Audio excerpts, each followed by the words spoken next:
Muito bem. Esse momento de quarentena para nós tem sido um desafio, apesar que os últimos 7, 8 dias aí a gente tem visto uma movimentação do pessoal, né? Mas é muito bom estarmos com vocês aqui. Hoje nós vamos fazer um pouquinho diferente, embora o culto é um culto nosso distrito, mas nós convidamos um pregador especial, alguém especial, e eu estou muito feliz porque vocês estão acompanhando aí, continue colocando aí, #CultoBema, marque a sua foto aí mesmo, você tira uma foto sua mesmo, não precisa ser da TV, porque eu sei que pelo Facebook é mais desafiador, mas coloque aí no Facebook ou no Insta.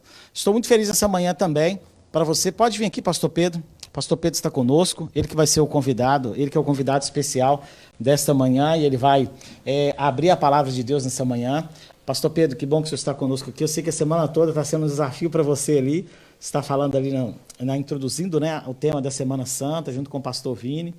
E eu estava olhando vocês durante a semana assim, de terno e gravata, e eu estava muito preocupado com esse momento agora. Por causa assim, ó, tem muito tempo que eu não visto um terno, né? E aí eu pensei assim, será que vai servir? E eu quero dizer uma coisa para você, serviu, tá? Amém? O pijama, ele é traiçoeiro, né, cara? Então, assim, você que tá em casa, na quarentena, só comendo, depois veste lá o seu paletó, veste lá seu uniforme de trabalho, veste lá a sua calça jeans, para ver se está servindo, para você não ter uma surpresa no final da quarentena. Então, assim, eu coloquei uma meta, mesmo que eu não for pregar, todo sábado eu vou colocar meu terno para ver se tá dando certo, né? Amigos, a interação é muito boa. No final nós vamos voltar aqui com as fotos, mostrar as fotos de vocês, então não sai daí, ok? Pastor Pedro, é sempre um prazer tê-lo aqui conosco, que Deus possa te usar mais uma vez nessa manhã, ok? Como você diz na minha terra lá, que Deus te use até o bagaço. Amém. Tá bom, amigo? Valeu. Bênção, feliz sábado a todos, que bom estarmos juntos mais uma vez, neste dia tão especial e numa situação atípica e diferente para todos nós, né? Para você que está aí em casa, para mim também, todos nós estamos numa situação diferente aí, mas é bom estarmos juntos aqui mais uma vez. A hora que o pastor Gleuder me convidou, eu falei assim, o povo lá do Bema está enjoado já de me ouvir, porque sempre estamos juntos aqui, estivemos uma semana juntos, mas se vocês não estão enjoados, se você estiver enjoado mesmo, fala com o pastor Gleuder, tá? Foi culpa dele de eu estar aqui, mas para mim sempre é uma honra, tenho um carinho muito especial por todo o distrito aqui do Bema, e bom estarmos aqui para compartilhar a palavra de Deus em meio a esse momento difícil. Eu não sei, mas você precisa talvez pensar em algumas coisas e fazer uma reflexão individual da situação a qual nós estamos vivendo. E alguns pensam, eu até citei no sábado passado, se você acompanhou o culto aí pela Associação Norte Catarinense, nós citamos falando um pouquinho sobre isso, né? Esse momento que estamos enfrentando. Será que é uma maldição de Deus? Deus está punindo o mundo? Nós não cremos assim dessa maneira. É claro que tem a permissão de Deus, porque Deus permite, tem no controle todo este mundo, mas a situação que estamos vivendo talvez seja para nós pensarmos em como está a nossa situação espiritual. E como está a sua situação espiritual nesse momento? E aí você fala assim, talvez você falasse assim, eu não tenho tempo de algumas coisas, pastor, de estudar a Bíblia, de ter a minha comunhão. Agora você não tem tempo também? Você está sem tempo agora? Agora nós temos todo o tempo do mundo para você ter esse momento com Deus. Então é um momento de você já chegar próximo de Deus. E eu queria, nesta manhã, fazer uma reflexão. Há muito tempo atrás, alguém me perguntou, quando eu estava no 4º ano de teologia, lá na cidade de Mamborê, no Paraná, onde tem aquela festa das primícias, o irmão, o Dirley, um abraço ao Dirley se estiver acompanhando, ele fez uma pergunta, e me impactou essa pergunta sobre a volta de Jesus. Será que chegou o momento da volta de Jesus? E ele perguntou, o que falta para Jesus voltar? E alguns estão preocupados porque não chegou agora, é o momento da volta de Jesus, é vírus, epidemias. Calma, não é momento de alarmismo, é o momento de revermos a nossa vida espiritual. E eu queria chamar você a isso. Esse é um momento de urgência, não é um momento de alarmismo, é um momento de urgência. Urgência para quê? Na pregação e também na entrega, na minha entrega. E eu queria que você abrisse a sua Bíblia em Marcos, capítulo 13. Marcos, capítulo 13. Alguns, às vezes, marcam datas e não, agora chegou o momento, agora é o momento da volta de Jesus. Mas o que falta realmente para a volta de Jesus? Marcos, capítulo 13. Marcos, capítulo 13, o verso 32. Se você não pegou a sua Bíblia ainda, pega aí, abra no seu celular, no computador, onde você estiver aí, abra a sua Bíblia para nós meditarmos na palavra de Deus. Marcos, capítulo 13, o verso 32, nós vamos ler. Eu queria que você, ao pegar a sua Bíblia, já pegou a sua Bíblia? Não ainda? Então vai lá na sua estante, pega lá no seu quarto ou abra aí no celular, para nós orarmos pedindo a bênção de Deus para abrir a nossa mente e o nosso coração. Pegou já? Então vamos lá. Pega ela aqui, coloca talvez no seu peito aí, para nós orarmos, fecha os seus olhos e vamos orar. Pai querido, aqui estamos conectados pela internet, pelas mídias sociais, mas principalmente conectados pelo poder do Teu Santo Espírito. Então agradecemos por esse momento, por estarmos todos juntos reunidos e pedimos, abra nossa mente, o nosso coração, para entendermos o momento que estamos vivendo. E que, mais uma vez, na história da Tua igreja, a Tua palavra seja viva, eficaz e transformadora. Que o pastor Pedro agora se cale e que o Teu Santo Espírito toque os nossos corações através da Tua palavra. Te pedimos essas bênçãos por Jesus. Amém, Senhor. Amém. Antes de lermos, agradecemos a toda a equipe que está aqui. Tem uma equipe por detrás, claro, tomando todos os cuidados recomendados aí, mas agradecemos a cada um que está envolvido aí para essa transmissão. Então vamos lá, Marcos capítulo 13, o verso 32 diz assim: mas a respeito daquele dia ou hora, ninguém sabe, nem os anjos do céu, nem o Filho, senão o Pai. Ninguém sabe o dia e a hora, como diz a palavra de Deus. A volta de Jesus, ela tem sido aguardada com uma grande expectativa. Não só nos nossos dias, mas em todas as eras. Deus tem levantado um povo que aguarda a sua volta, aguarda o fim deste mundo.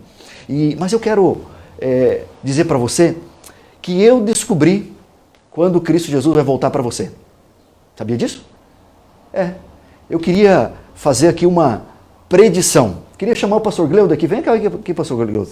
Eu vou, sem microfone, eu vou predizer quando Jesus Cristo vai voltar para você. Amém? Misericórdia. Amém ou misericórdia? Tá com quantos anos, pastor Gleuder? Eu, 25. 25 anos o pastor Gleuder, sério? A carinha de 40, assim. 34. Então, pastor Gleuder, você vai ter que esperar no máximo em torno de 70 anos, mais ou menos, até Jesus voltar para você. Amém por isso ou não? Rapaz, complicou aí. Complicou. No máximo. Vem cá, pastor Harry. Vem cá. Obrigado, pastor Gleuder. Pastor Harry tem quantos anos? Ele tem 25. 32. Pastor Harry tem 32 anos. Ele também, no máximo aí, 70 a 80 anos, cuidando bem da saúde, né? Você vai ter que aguardar a volta de Jesus. Amém por isso? Amém? É simples, né? Você entendeu o que eu quis dizer já. No máximo, queridos, nós vamos ter que aguardar a volta de Jesus uma vida. 80, 100 anos no máximo aí. Que você vai ter que aguardar. Faz as contas aí. Então, Jesus, ele vai voltar. E eu queria refletir na promessa do Messias. A promessa foi dada a Israel da vinda do Messias. E depois que veio Jesus Cristo, ele morreu, houve várias promessas no período apostólico. Só que no período apostólico, eles viveram com um senso de urgência. E eu queria chamar a sua atenção para esse senso de urgência que nós precisamos ter como povo de Deus. Para eles, o estabelecimento do reino de Deus não deveria tardar. Essa forma de pensar impulsionou os apóstolos. Você pode ler em Mateus, e eu não vou ter tempo de ler, Mateus capítulo 10, verso 23, Marcos 13, o verso 30, João capítulo 21, o verso 22. Vocês vão perceber e sentir ali que eles aguardavam a volta de Jesus, o fim do mundo, nos seus dias, na sua época. sua época. E eles tiveram que aguardar, no máximo, uma vida, a volta de Jesus. Porque eles faleceram, estão aguardando, descansando, dormindo. E para eles, não importa se passou 1.000, 2.000, 3.000, 5.000 anos, quando Cristo Jesus acordar eles, vai ser como se eles tivessem passado um momento curto. O máximo, uma vida. Só que eles viveram esse senso de urgência e foi marcante a pregação, pois eles entendiam que deveriam apressar-se e fazer a sua tarefa o mais rápido possível, remindo o tempo, uma vez que o fim estava próximo. Então, eu queria chamar a sua atenção, esse é o momento de nós vivermos nesse período de urgência, ao enfrentarmos esse momento, que são sinais que antecedem a volta de Jesus. Não é ainda a volta de Jesus, mas são sinais que antecedem a volta de Jesus. São as dores de parto, que ao chegar mais próximo da volta de Jesus, vai vir com mais intensidade. Mas nós precisamos viver hoje esse senso de urgência, remindo o tempo, porque o Senhor está à porta. Logo depois dos apóstolos, e eu queria fazer um tour na história, demonstrando que vários movimentos se levantaram, aguardando o fim do mundo. No ano de 156 depois de Cristo, houve um movimento do montanismo. Passou do formal para o extremo, eles jejuavam, não usavam carne, eram celibatários e não permitiam um novo casamento. Eles pregavam sobre a catástrofe final. Inácio, no ano de 69 a 107, ele foi bispo de Antioquia, ele pregava o senso de iminência que está presente e apelava à compreensão de que o fim estava chegando. Era o início da marcação de datas. E aí começaram a marcar algumas datas. Bispo de Girópolis, ele dizia que 1000 anos após a morte de Cristo seria o fim do mundo. Ele disse isso no ano 130.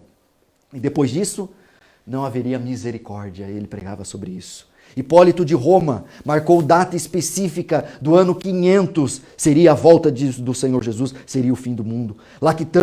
Lactâncio caiu no mesmo erro, marcando datas. Inácio falava dos últimos tempos. Cipriano dizia que ocorreria em seus dias. Friedrich, Martinho, Vitorino dizia que estamos num breve espaço de tempo. Ambrósio. E aí chegamos no 4º século, no ano de 950, no sul da França, popularizou a ideia de que assumiria o último imperador, que precederia a vinda do anticristo, no ano de 1954. No ano 1000, apareceria um cometa e um dragão no céu, e ocorreria um terremoto. São predições que aconteceram. No ano de 1348 aconteceu a peste negra, e muitos falaram, não, é o fim do mundo, é o fim do mundo. Mas estamos aqui. Nicolas van Cusa, ele predisse que no ano de 1700 a 1734 o mundo acabaria. Jonas Stauffer era um matemático e ele falou que os planetas se aliariam, haveria uma enchente e inundaria o mundo todo no ano de 1424. Martinho Lutero e João Calvino pregavam sobre a iminente volta do Senhor Jesus.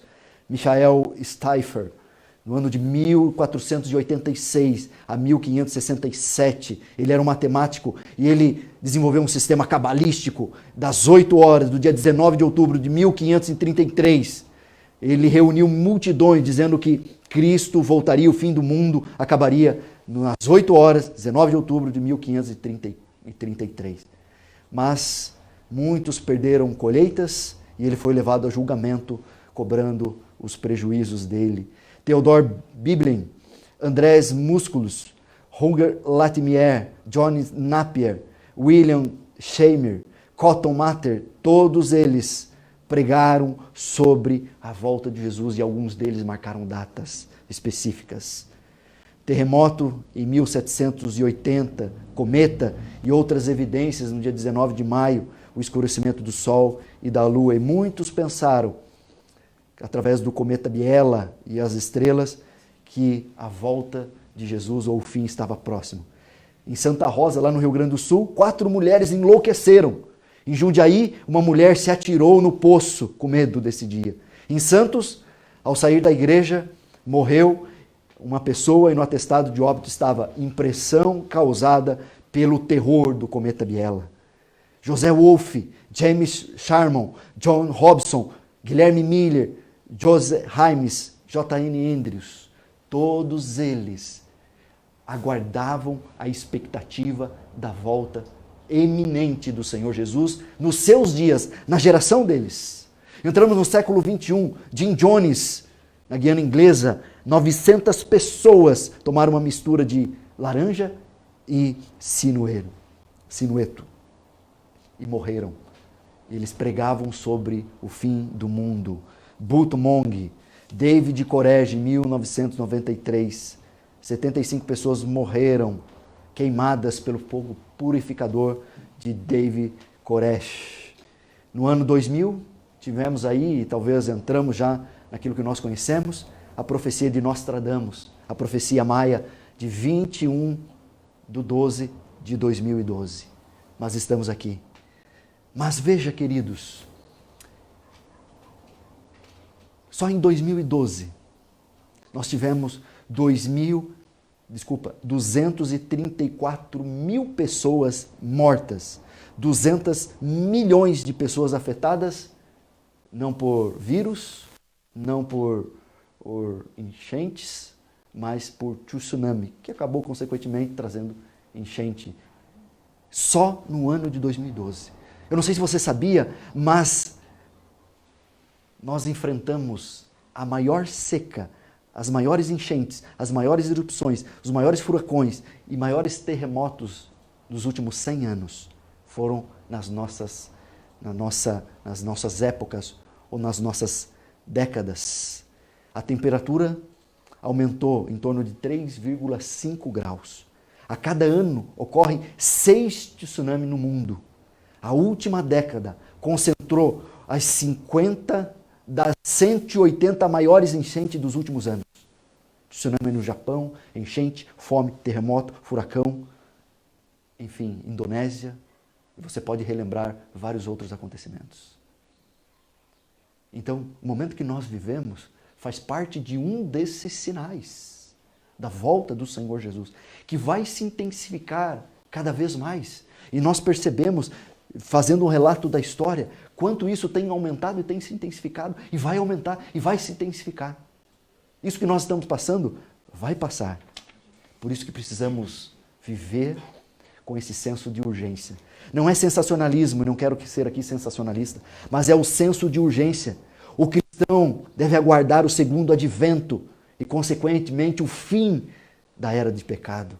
É o início de um mundo melhor, é o início de um mundo sem nenhum tipo de vírus. Não haverá quarentena. Amém, né? Você não vai precisar ficar isolado em casa. Quando Cristo Jesus voltar aqui a este mundo, toda essa maldade aqui deste mundo vai se acabar. Os fiéis de Deus que dormiram na fé esperavam Jesus em sua geração. E olha aqui nos meus olhos, olha aqui nos meus olhos. Você precisa e eu também, ao ver esses sinais, ao enfrentar esse momento que vai passar, nós precisamos ter esse senso de urgência, de esperar Jesus em nossa geração. Desde os apóstolos até os pioneiros adventistas, Ellen White, aguardavam com grande expectativa a volta do Senhor Jesus. Todos esses notáveis servos de Cristo estavam sendo sensacionalistas? De maneira nenhuma. Eles viviam com essa animação da iminente volta de Cristo. Esse era o segredo. Pedro e Paulo, por exemplo, eles trabalhavam arduamente para pregar o Evangelho, porque sabia que o tempo estava próximo, porque eles sabiam que Cristo iria voltar para eles, e eles teriam que esperar no máximo uma vida de dedicação, vivendo com esse senso de urgência de compartilhar do Evangelho. Lutero e Calvino dedicaram a sua vida no estudo da palavra, traduzindo e dando acesso à palavra de Deus a várias pessoas. Ellen White escreveu dezenas de livros, fundou igrejas, hospitais, escolas, vivendo com um senso de urgência. A esperança da volta de Cristo os tornou ainda mais produtivos para a causa de Deus e para o mundo. Jesus não poderia ter voltado na geração dos apóstolos. Embora eles pregaram o evangelho a todo mundo, mas eles não poderiam ter voltado. Porque tinha algumas profecias que precisavam acontecer. As 2.300 tardes e manhãs, 1.260 anos. No tempo de Ellen White também, Jesus não poderia ter voltado, porque as profecias ainda não tinham acontecido. Mas nós vivemos numa época que Jesus pode voltar, porque as profecias já se cumpriram, os sinais estão se cumprindo, condições rápidas de pregação do Evangelho. Coisa extraordinária. Você pode estar me assistindo daqui, onde eu estou, e tem pessoas acompanhando lá em São Paulo, tem alguns familiares acompanhando, um abraço a todos. Tem pessoas acompanhando de vários lugares do mundo, talvez. Pode acompanhar a rápida propagação do Evangelho. Rápida propagação do Evangelho. Hoje, nós temos a oportunidade de viver esse tempo de urgência para pregar o Evangelho. Lembra a pergunta lá do Dilei? O que falta para Jesus voltar? O que falta para Jesus voltar? E eu fiquei pensando nisso. Talvez a única desculpa e o impedimento da volta de Jesus é a falta de pressa, minha e tua. É a falta de pressa, minha e tua também, de nós como povo de Deus. E aí acontece alguma coisa assim fora do normal, a gente cria um alarmismo, é agora, vai, eu preciso me preparar. E aí de repente esse Covid-19 vai se acalmar, vai passar, e aí você vai entrar na mesmice da tua vida normal. Rejeitando, talvez, ao Senhor Jesus, não dando atenção aos seus ensinamentos, não dando atenção à palavra dele. Queridos, nós vivemos os últimos dias da história deste mundo, esse senso de urgência de que Jesus está próximo, deve inundar o nosso coração, o nosso ser. E nós devemos viver de tal forma, tanto na nossa vida espiritual, quanto na pregação do Evangelho, viver de tal forma, com essa urgência da volta de Jesus. Porque no máximo, eu e você vamos ter que esperar uma vida até ver a volta de Jesus. Como tem sido a tua vida? Você tem vivido com essa urgência? Ou veio esse Covid e você continuou fazendo aquilo que já estava fazendo, esse senso de urgência? Ou você deu essa despertada e agora você vai esperar a passar essa crise? Aí vai estar tudo tranquilo? Não. Que esse senso de urgência na tua vida seja constante. Seja constante. Hoje nós temos vários meios. E Ellen White disse assim, olha que coisa extraordinária. O dia mais feliz da minha vida foram os dias que antecederam 22 de outubro de 1844. E você conhece, você não conhece o que aconteceu no dia 22 de outubro de 1844, você sabe que houve um grande desapontamento. Eles esperavam a volta de Jesus, mas Jesus não veio, e Ellen White diz que os dias que antecederam foram os dias mais felizes da sua vida. A ansiedade de ver Cristo pessoalmente é o sentimento que precisa ser sustentado no coração. Essa deve ser a nossa esperança. Porque Jesus ainda não veio? Talvez por causa da nossa falta de pressa. Por causa da nossa falta de pressa. Em Mateus capítulo 24, você pode ler depois, fala ali do servo bom e do servo mau. E veja, o servo bom diz, virá o Senhor daquele servo em dia. Ele esperava o seu Senhor. Na prática, o bem era normal na vida do servo bom. O proceder com justiça, bondade, fazia parte da sua natureza. E agia com alegria pela confiança do seu Senhor. Ele não precisava se preocupar com o dia ou quando, porque ele estava preparado. Agora o servo mau estava preocupado com a recompensa. Então ele queria saber o dia. E se ele soubesse o dia, ele talvez, como um ator, encenaria a sua espiritualidade para fazer parte do reino de Deus. Por isso que Deus não marcou o dia nem a hora. Sabe, queridos, nós vivemos e devemos ter esse senso de urgência da iminente volta de Jesus. Eu queria terminar lendo o texto de Apocalipse. Apocalipse capítulo 22, o verso 7, o verso 12 e o verso 20. Diz assim: Apocalipse capítulo 22, 7, 12 e 20, diz assim: Eis que venho sem demora. Bem-aventurado aquele que guarda as palavras da profecia deste livro. Eis que venho sem demora, e comigo está o galardão que tenho para retribuir a cada um segundo as suas obras. E o verso 20, aquele que dá testemunho dessas coisas diz: certamente venho sem demora. Vem, Senhor Jesus. E Ellen White, comentando sobre esse texto, ela diz assim: não devemos saber o tempo exato para o derramamento do Espírito ou para a vinda de Cristo, porque Deus não nos deu este conhecimento, ela pergunta, porque se o fizesse, não faríamos uso correto dele. Ela continua: o Senhor ocultou isso prudentemente de nós, para que sempre estejamos em estado de expectativa e preparação para o segundo aparecimento do nosso Senhor Jesus Cristo nas nuvens do céu. O tempo exato da segunda vinda do Filho do Homem é o mistério de Deus. Não podemos saber, mas podemos nos preparar para essa iminente volta de Cristo. Qualquer coisa que cause agitação e produza excitação por motivos errôneos deve ser temida, pois certamente haverá reação. Os que marcam datas agradam a Satanás, pois os sucessivos fracassos causam confusão e incredulidade. Nós não sabemos o dia nem a hora, mas nós sabemos que vivemos no tempo de urgência, tanto de nos prepararmos, quanto pregarmos o Evangelho e compartilharmos do Evangelho para outras pessoas. Esse é o momento de nós nos prepararmos para a volta do Senhor Jesus. Esse senso de urgência a cada dia. E também, além de nos prepararmos, precisamos pregar o Evangelho eterno. E ela diz assim: pelo que Cristo está esperando? Ela pergunta.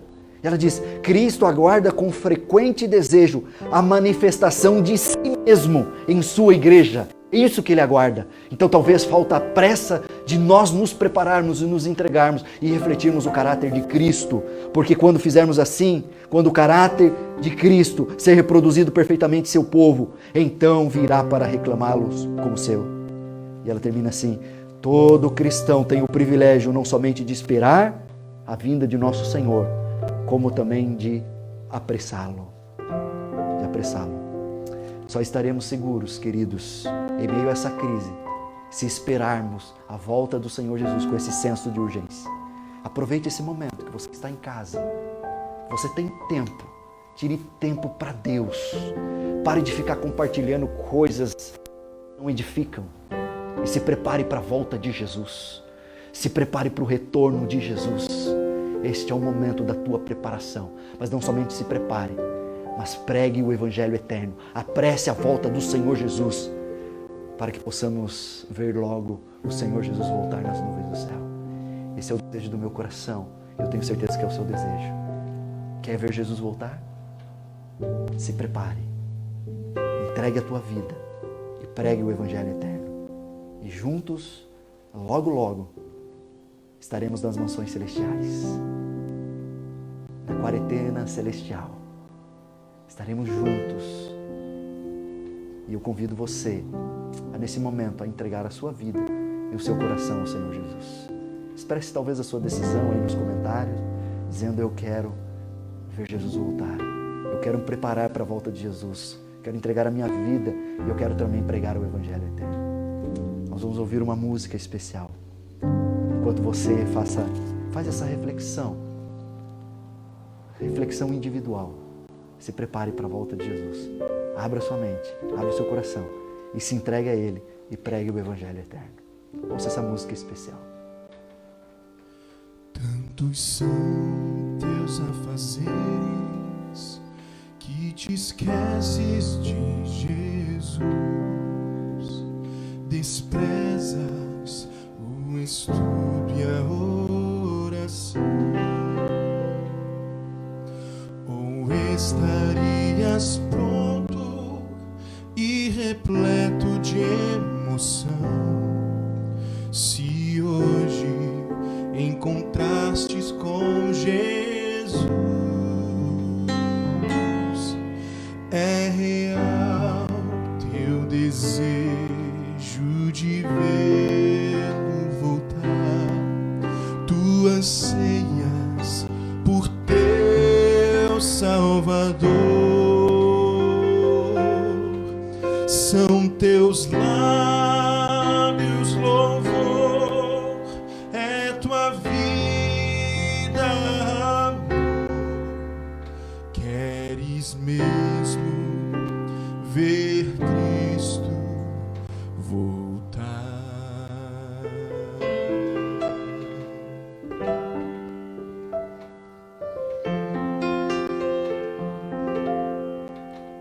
Se Jesus viesse hoje, qual seria o teu sentir? Talvez tu procurasse se esconder devido a algum pecado que não queres submeter. Que horror com os ímpios perecer. É real teu desejo de vê-lo voltar. Tu anseias por teu Salvador. São teus lábios louvor, é tua vida amor. Queres mesmo ver Cristo voltar? Queres mesmo ver Cristo voltar?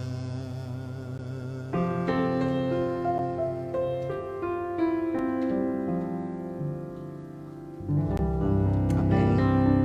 Esse é o desejo do meu coração, ver Jesus voltar. E você, parabéns pela sua decisão. Eu quero fazer uma oração especial por você. Feche os seus olhos onde você estiver aí, para nós orarmos, para que nós possamos nos prepararmos juntos para ver Jesus voltar. Oremos. Pai querido, obrigado pela certeza da tua vinda. Obrigado por essa grande esperança, essa bendita esperança que temos. Nos prepare, ó Pai, que esses momentos que estamos vivendo sejam um alerta para levantarmos as nossas cabeças e prestarmos atenção nos acontecimentos finais da história deste mundo e nos entregarmos para nos prepararmos para esse grande dia. Mas além de nos prepararmos, nós queremos ser um instrumento teu para pregar esse evangelho eterno. Então nos ajude e nos use. Então entregamos cada decisão que foi tomada nesta manhã. Em nome de Jesus pedimos. Amém, Senhor. Amém, Pai. Muito bem, pastor Pedro, obrigado por estar conosco aqui nessa manhã. Não é todo dia que a gente tem um dia que é, o pastor Pedro, né, pregando com a gente aqui. Mas o pessoal curte muito aqui sua presença ali no Facebook. Ô pastor, seja bem-vindo e tal. E eu tenho dificuldade muito com a câmera, assim, né? Quando vai falar assim, porque é difícil, né? Você falar assim pra câmera, sabendo que alguém assistindo do outro lado. Eu tô quase fazendo um contrato. Toda vez que for meu culto aqui, eu chamar o pastor Pedro. O que vocês acham? A gente coloca assim, ó, hashtag pastor Pedro aí, gente. Nos comentários que a gente vê. Se tiver votação unânime, é contigo, cara. Tô saindo bem aqui. Pastor, obrigado. Que Deus seja louvado. Prazer estar com pastor vocês. Pedro é um parceiro. Que Deus continue te usando aí poderosamente.